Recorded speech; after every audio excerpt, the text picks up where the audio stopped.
Well, skylines were built in Colombia as a transportation system. Originally, when you have this vertical city, you need some way to get product from one place to another. But what started happening along the way is, first this was kids, because it's always kids, right? Started figuring out a way to get these skyhooks that they could connect to the lines and sort of get from one place to the city and do these acrobatic feats on them. But as the situation in Colombia started devolving and the place got more violent and normal routes of transportation started getting disrupted, and people started using the skylines to get around. The Vox Populi and the founders started using it in combat situations. And all of a sudden, the requirement for guys who knew their way around a skyline and who could fight effectively on the skylines became way more important.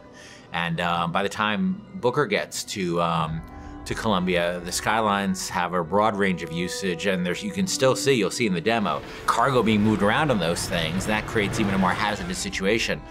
But there's also people using it for all kinds of purposes, including and especially combat.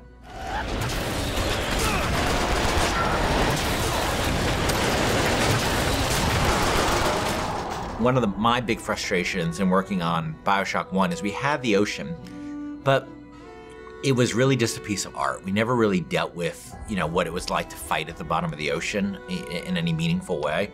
And in Infinite, we wanted you to be in the sky. We wanted the visuals, obviously, that, which I think are really great.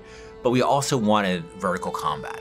And we played around with lots of ideas for like using flight and stuff like that for a while. But in the end of the day, to me, the experience of being on a plane versus the experience of being on a roller coaster is a very different experience. For me, it's always been about wooden roller coasters. I've never been as much a fan of the steel ones.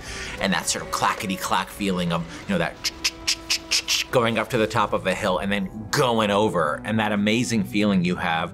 And I really want to put that in a game. I really want to get that feeling in a game. And then, of course, being a video game, I want to enhance that with combat. I want to be on one of those old wooden roller coasters that's stacked upon another wooden roller coaster in this city and jumping from one to the other with weapons, with people shooting at me. I just wanted to get that feeling. And this isn't a monorail. This isn't a people mover. This is something that is incredibly vertical. It's incredibly open-ended.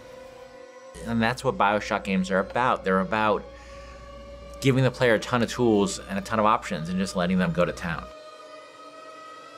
The skyline! Follow me!